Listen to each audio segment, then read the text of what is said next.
Hello and welcome to Beyond GDP, the Social Progress Podcast. And today we're going to be talking about a very important country, and a country that is important because it's big, so it matters to the whole global development agenda, but also very important geopolitically. Of course, I'm talking about Pakistan. It's a country that's of 250 million people. So if we're going to get anywhere near sustainable development goals or whatever comes afterwards, we've got to succeed in Pakistan. And obviously, Pakistan sits in this very particular position where it's into the crossroads of South Asia and then the Middle East. And indeed, I noticed recently that Pakistan has been migrated from South Asia to Middle East by the World Bank. So maybe that's one we'll actually talk about a bit later. I'm delighted to discuss Pakistan with Sheheryar Khan, who is a development economist currently at the University of Bari. And I'm also glad to say young. We like to have diversity on the Beyond GDP podcast, and I must say we have rather been underrepresented by younger people. So Sherry, we really appreciate you joining us here and bringing some youth and useful insight to this critical topic. Sherry, welcome. Thank you, Michael. Thank you for inviting me to this podcast. And it's a pleasure for me to be here today with you beyond GDP. And obviously, with full disclosure, Sherry is also doing some excellent work with us on the Social Progress Index. So he's versed in the language of Social Progress Index, and that's the lens through which we're going to look at Pakistan's story.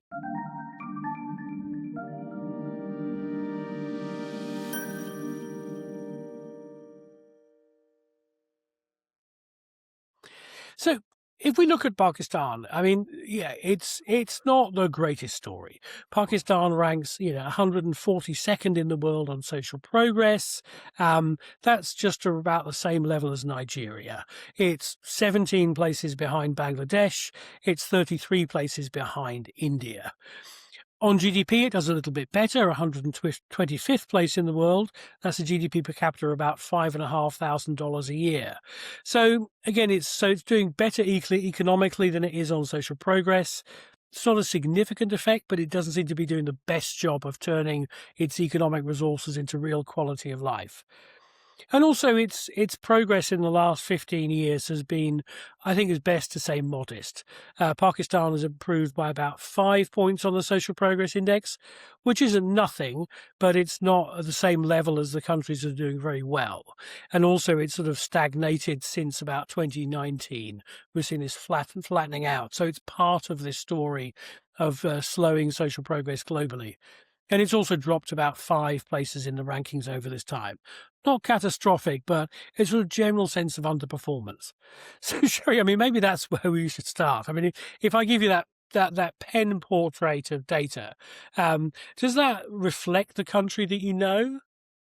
Yes, actually, what we see in the data and the development of the Social Progress Index from 2011 to 2019 for the 5 points, I think it's pretty much visible. But when we see the decline after 2019, it's also visible actually because I was a bachelor student at that time in the capital, and I was seeing it every day.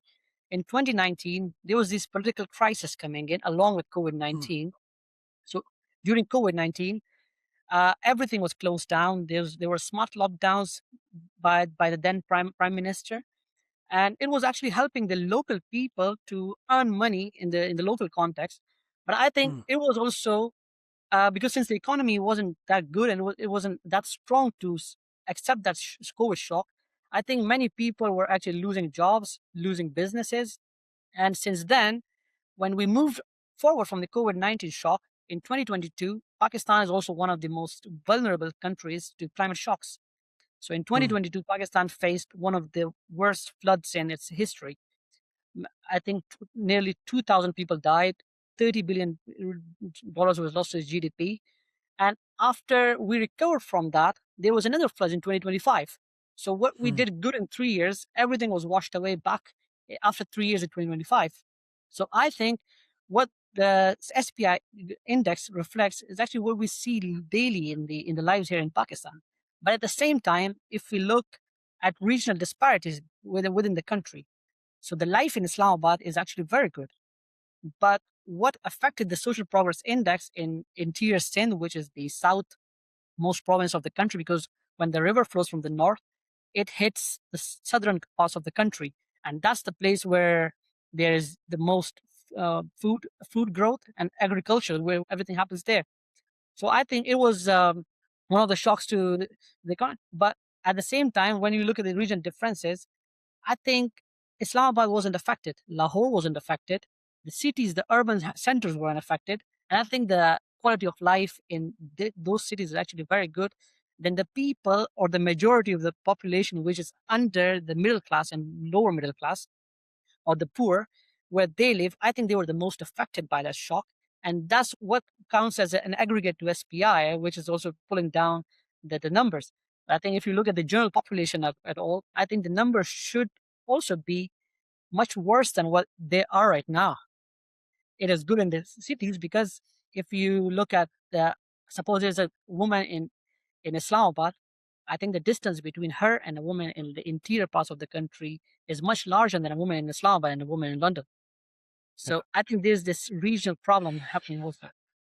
Yes, I remember telling a Pakistani friend of mine that I'd visited Pakistan, and they said, "Where have you been?" I said, "Islamabad," and they said, "You haven't been to Pakistan." So it's very, very distinct. But also, you say there's that urban and rural. So, I mean, unfortunately, I wish we did. I'd love to be able to do something to break down that subnational picture in Pakistan.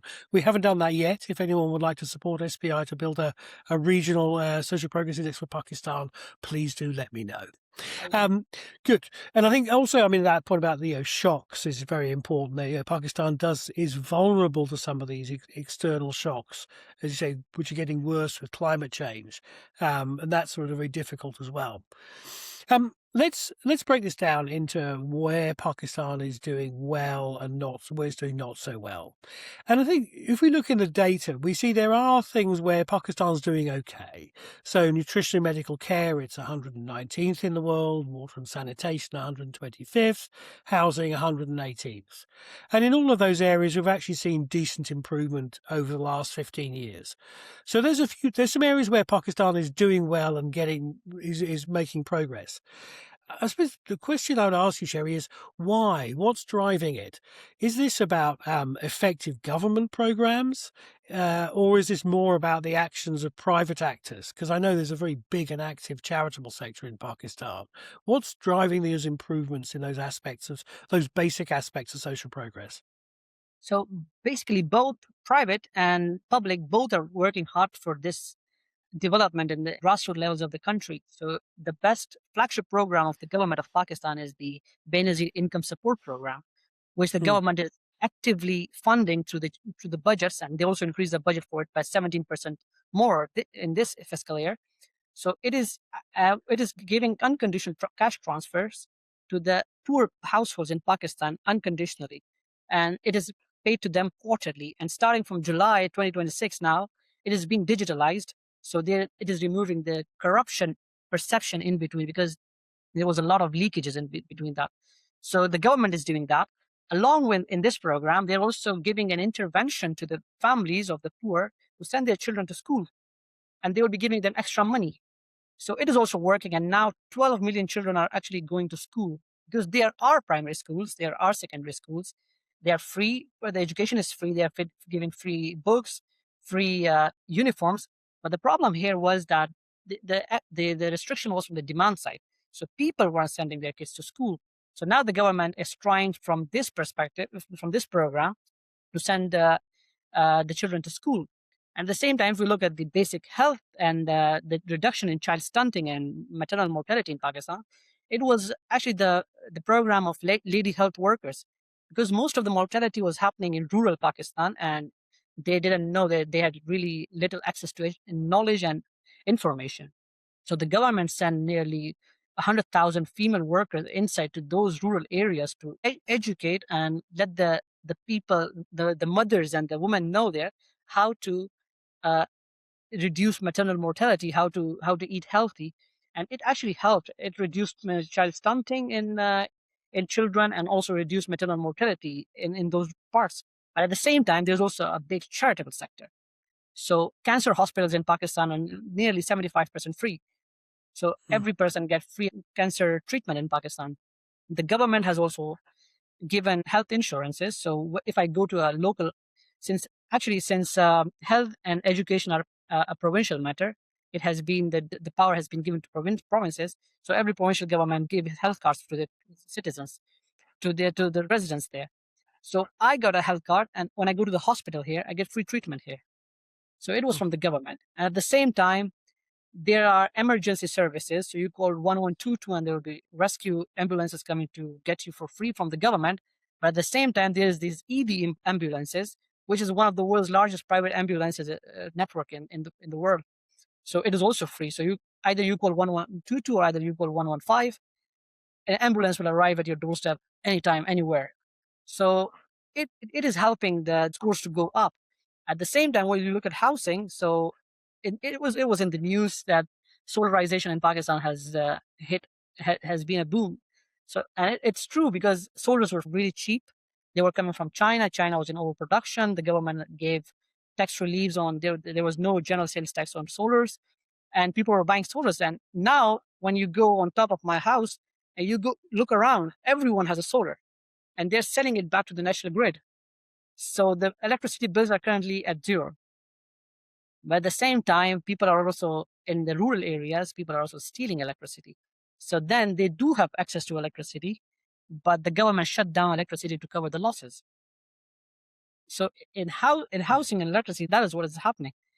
And yeah, apart from that, and regarding housing and cooking inside the house and pollution, so Pakistan also has one of the largest gas fields, and they have given connections to every house in urban areas at least.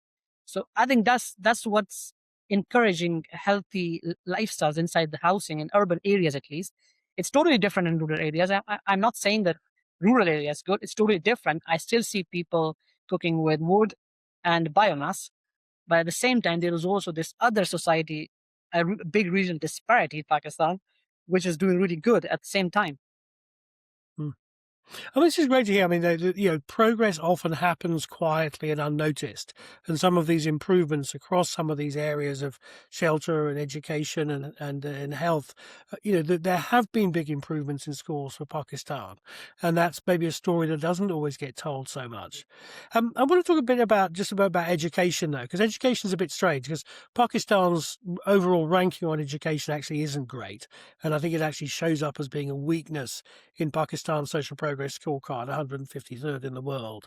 But I think you were saying, I mean, what we also see is there's been quite a large improvement here in the last few years. So it's still not where it should be, but you think the trajectory is positive on school education in Pakistan.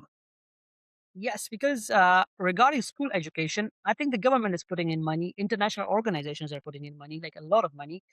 And there are schools, children go to the school, but I think what matters the most is the quality of education they're getting. I think there is a lot of many primary schools which doesn't have any students, or many primary schools which doesn't have any teachers.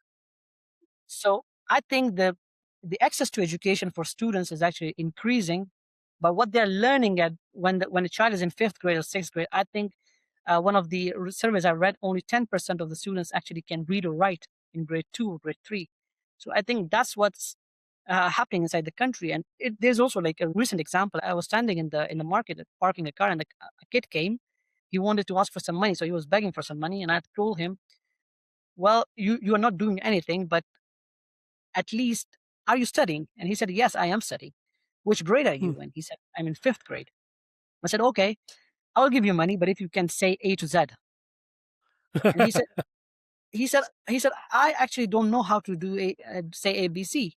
I was like, "Are you in fifth grade?" But he tells me the teacher doesn't come. He doesn't teach us anything. So I think that's what's driving the low scores in Pakistan, and I think that's one of the biggest problem of governance and administrative pressures, because administration should be better. At the same time, the government, they passed a big budget for education, and you'll see big numbers like $700 billion rupees for education in one province, 400 billion rupees in another province. At the same time, out of those 400 billion, 380 billion are going to payrolls and maintaining and paying for electricity fees, but only 20 billion is going to development of schools and children. So that's what's lacking. But and despite that, if international communities are putting in money into the economy, into Pakistan for schooling, I think if the government is not putting in enough money into the system, and the domestic budgets are being cut, because also with the IMF now, they're cutting budgets to get that fiscal gap. And what the governments are doing are they're cutting down education budgets first.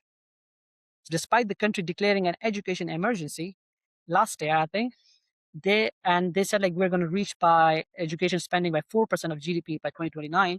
The education spending in this year's GDP was actually down from 1.5% to 0.8%.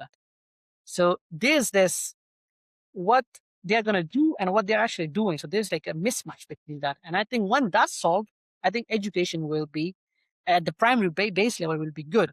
But when you look at the top level, at tertiary education of universities, it's a different story. Universities are getting a lot of money, and they are doing good on QS rankings. They are producing good researchers, because the money going to universities is actually being spent on the universities. But at the grassroots levels, that's the big problem. I was very struck by this. I mean, on higher education, Pakistan is 110th in the world. There's a few issues around academic freedom and women's representation in higher education. But as you say, when it comes to quality education and also sort of productivity of the universities in terms of citable documents, it's actually very strong. That's a strength. So you've got that mismatch between basic education and advanced education. I think, as you said, is actually about revealed preference. It's very easy to declare an education emergency, but the test is when you have to make a choice about your spending priorities. And it's interesting that Pakistan has weighed more towards advanced than basic education. One to watch, I think, there. I want to talk about something else, which now actually really surprised me in the data was actually how well Pakistan did on safety. I mean, let's be fair, Pakistan does have a reputational issue on this. I mean, I can't come on tour and watch England play cricket in Pakistan because it's, people won't tour there anymore. So safety is an issue, but Pakistan ranks 95th in the world on our measure of safety, which covers violence, theft, traffic accidents. Hasn't improved a lot in the last 15 years, but it still does, pretty reasonably well. Does that reflect what you see in life in Pakistan, that safety is not too bad? Yes, exactly. I mean, if I'm living as a daily in a daily life in Pakistan, I think I don't see anything. It's like a normal life living the way I spend my life in Europe. I think the way I'm living as safe as here in Pakistan, and I think one of the reason of that is that people know each other a lot. So there's this sense of community. I know my neighbors; they know me. I go to the market; everybody knows me. Everybody knows my father. So wherever I go, I feel kind of safe around different people. So I think, and in the same way, people don't commit crime that often, because if they commit a crime, they know that the person I'm committing the crime against is actually someone I know from somewhere. Maybe he knows my friend, and maybe he knows my family member. The crime and the safety is high at that way. But at the same time, if you look at the national security, and so in that sense, yes, the national security has improved a lot, and what the government has done and the military has done, they have isolated the conflict zones around the border and the cities. So the cities are actually heavily guarded. So there are safe city cameras, and they see every movement you do. And at the same time, uh, whenever you enter Islamabad, you will be scanned. So the cars will be scanned, you will be scanned. So you can actually do nothing in Islamabad, or maybe in every major city of Pakistan, because there are police checkposts everywhere. So there's like the sense of safety in there. But at the same time, there's also this. It's not often to get mugged in Pakistan, in a city inside an urban population, or get your phone stolen. But it was really common in Karachi. So Hmm. Karachi was one of the outliers of Pakistan. So, and it was also one of we people made a joke out of it. It turned into a national meme. But whenever you go to Karachi, just don't take your phone, because it won't be there the next day. Somebody's going to take it anyway. And then there were target killings happening before 2016 or 15. And one day the military decided to do a grand operation in Karachi, and it cleared everything up. From that day, it was a 2-night operation. It was on the news. I was sitting, and they were like, the military has just cleared Karachi from everyone.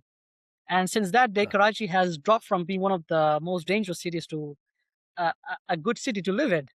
And I mean, the Pakistani army does have the reputation of being the most effective organisation in the country, so they Yes, got the exactly. job done there.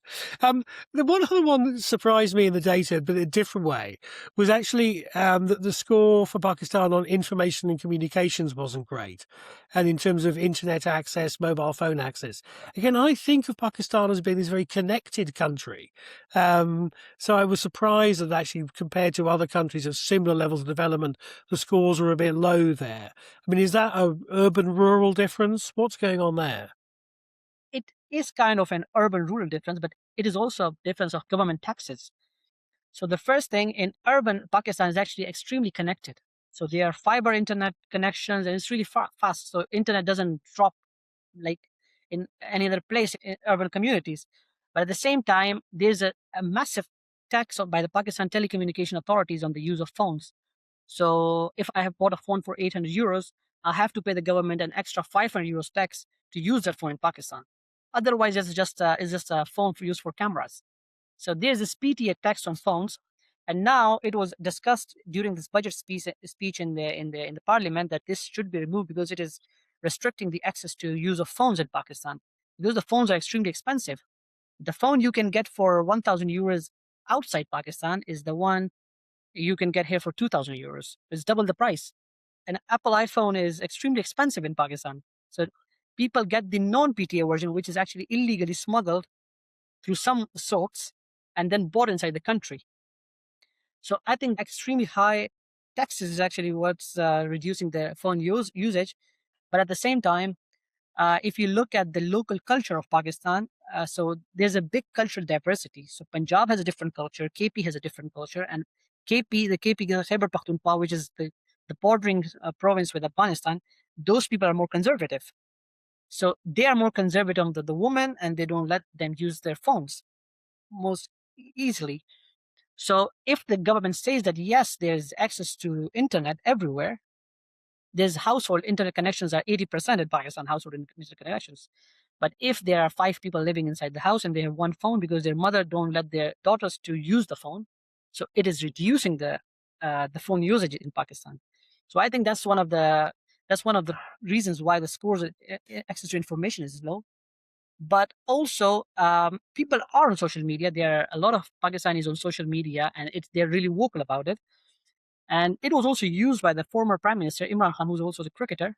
He used Twitter to engage his followers. So when the government knew that he's building a momentum, they blocked Twitter in Pakistan for 15 months straight. There was no access to Twitter. Whenever they were holding online meetings, online gatherings, they would cut down the internet connections. Internet speeds would go down. VPNs were blocked. In that sense, yes, there are restrictions, and it is reducing the access to usage of information in Pakistan. Mm.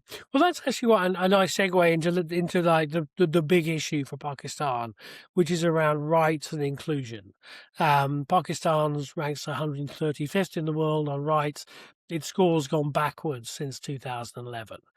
And then inclusion, Pakistan ranks, 164th in the world out of 171 countries, and again has gone backwards by nearly 5 points. So these are problem areas. Perhaps, Sherry, you can just sort of contextualize it with what's been going on a bit politically within the country, and tell us what's been driving some of these changes, and what are the issues around rights and inclusion. So since 2011, the situation has declined. But if you look at the female participation in the economy, it's only 21%. So only 21% of the women are employed. Because usually, if you look at different more conservative societies of Pakistan, so on the political front, they are passing laws that yes, don't do underage marriages. The underage marriage law was just announced last year, and before that, everything was happening. So the woman participation is low in the economy. Despite that, we also had a woman prime minister, and the current Hmm. chief minister of Punjab is a woman. So there is inclusion at the elite level, the upper level, but the inclusion is far, far low at the bottom level, at the rural level. It can be because of cultural issues, cultural stigmas. People don't want their daughters to go out, engage with people because it's part of the culture. It's just a more conservative part of the country. But also, if we look at the religious perspective of it, so yes, the prime minister and the president of Pakistan cannot be a non-Muslim. So it's a problem for inclusion. But also, they are given special seats in the parliament, so they have a special representation in the parliament. Also, for women, they have 70% representation in the parliament. No matter what, if they win the election or not, there will be 17% seats reserved for the women in the parliament. So in that sense, the inclusion is there. But also, regarding the other religious freedom in Pakistan, I think I don't see religious extremism in normal um, in normal life here in Pakistan, because I have friends from who are Hindu in Pakistan. I have friends who are Christians in Pakistan. I have friends who are the Shia Muslims, who are the Sunni Muslims. So I have friends everywhere, and they do live together and celebrate their festivals together. Yeah, yeah. There's some very specific issues around minorities and definition, etc. So, let's turn on to the final one, which is, I suppose, the less discussed problem of Pakistan, which is actually a very big one, is around the environment. Now, obviously, there's a whole huge set of issues around the water supply for the whole region, and there's a lot of complex politics around that. That actually some quite big threats to some of the regions of Pakistan, with water supplies running out, etc. But then there's also the kind of the more localized things around particulate air pollution, lead pollution, etc. And it is striking that Pakistan does score very badly on environmental quality. And what we also tend to see is that countries' environmental performance deteriorates as they develop. So if Yeah. there's a whole environmental catastrophe that's waiting for Pakistan. Now Pakistan is a victim of a global climate crisis that is generating this extreme weather, but there's also a localized issue around the environment that Pakistan is making problems for itself with the environmental issues. Is there any effort to try and tackle these issues? I think environment in Pakistan is actually a political issue, because the politics is actually not surrounding the environment, because environment is not a direct effect. So people do not see the changes of climate directly into their lives. So what the government they do is they spend on construction of roads, because people can see it and people Hmm. feel happy about it because they're going to get vote them in the next election. But working on the climate is actually another a long-term investment for a government, and it changes with different governments. So the previous government, which came for Imran Khan, he was spending long term in the environment. He was planting 10 billion trees. He called it a 10 billion tree tsunami. He wanted to make 10 more renewable dams to generate clean electricity, but the dams are still not made, and he's out of power. So he doesn't get the credit for that. And that's what's happening with the climate here right now in the country. Nobody's spending as much money on climate where they should. But the focus has increased since 2022, when the floods hit the local and both the elite and the non-elite of Pakistan. So when the floods ruined everything, crops and houses, lands would ruin everything. They started thinking about it. So there's now a specific ministry for climate change and environment. So they're working towards it. And now 60% of Pakistan's energy is now renewable. But at the same time, the particle PM 2.5, it's extremely high. And I think Lahore, which is bordering India, it is one of the highest in air qualities around the world. And it's because people, the farmers, which is also, Pakistan is also being restricted by poverty. So the farmers are actually poor. And when they want to create the land to plant something new, they burn the old crops. So they rice and it goes into the air, and it's a transboundary pollution. Pakistan cannot solve the environment issue without India, and India cannot solve the issue without Pakistan, because it's transboundary. Both of the people burn crops, and it's affecting both the countries simultaneously. But the government is now spending some money on smoke, because Lahore is affected by extreme smoke. And in a study, it says that if the people of Lahore are actually reducing their life expectancy by 5 years, taking that toxic gases inside. So the government is trying to spend money on it. They asked the United Arab Emirates to send them those feeder planes to make these artificial clouds and rain, but it failed. Then they made smoke guns. So they spread water particles into the air, and they're trying their best at the moment, but it's a big issue. And I think it's needed a lot of investment. And that's the issue. Hmm. Yeah, I mean, where I live in London, mayors had a big push on this, and there was a lot of controversy, especially around, discouraging the use of older vehicles. But actually, quite quickly, in actually a very short pace of time, the air quality has improved, and we're already seeing the dividends in terms of health benefits for children with asthma and mortality from respiratory diseases. There's a really big payout in clean air, and it's one that actually crosses the divide from rich and poor alike. So maybe if one of the issues in Pakistan is always about how do you get the elites on board with a program. Maybe if it's going to help the elites live healthier lives, maybe they'll get behind some of the reforms. Sherry, one final question. Now, this is a slightly unfair question, but how optimistic do you feel about Pakistan's progress? Say it's not been a great 15 years. Some good things happening, some not so good.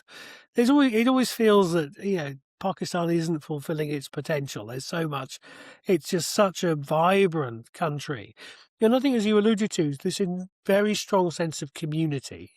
It's a very cohesive place in a lot of ways, notwithstanding some of the issues around minorities. Do you think Pakistan can unleash its potential in the next 15 years? Not in the next 15 years. I think one of the biggest problems is education, basic education. And I think a child going to school today will go towards university in 16 years. So I think to go through that phase and creating two new generations, I think it will take 20 to 30 years, but it will get better because Pakistan has a really young population.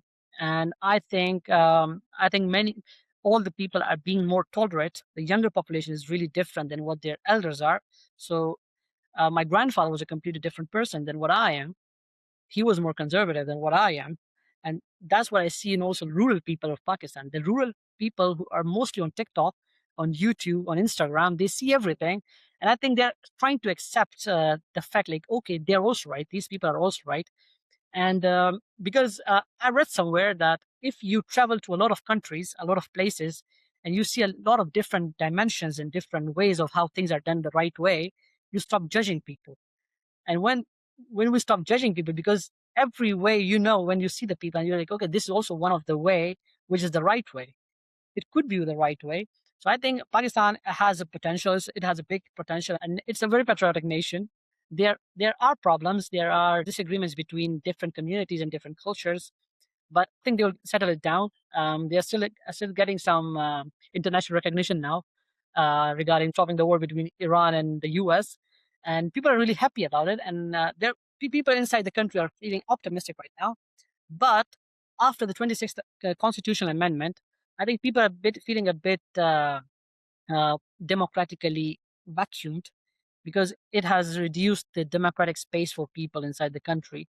So yes, people are frustrated, but at the same time, they don't have any time to go out and protest because somebody once said that Pakistan has constitutionalized freedom of speech, but there is no way of freedom after speech. So constitutionally, everything is set. There are laws, there are frameworks. The courts are working. Everybody's working. Every person has an opportunity from the constitution. So that is one of the highlights of the country. And I think if we build on that base, on that constitution and the legal frameworks, I think we could be one of the best countries of the world. Yep. Let's look forward to that. Sheheryar Khan, thank you so much for joining us on the podcast, and I've learned a huge amount. Thank you so much for joining us. And thank you to those who are listening. Thank you for joining us. Do please like and subscribe, and we'll be back again for another episode talking about big global themes, important global countries very soon. Goodbye. If you want to learn more about going beyond GDP, Social Progress Imperative has the tools to help you. Our flagship Global Social Progress Index covers 170 countries with data going back to 2011. Through 57 different indicators, the Global Social Progress Index gives you a rigorous and comprehensive assessment of how countries are performing on real quality of life.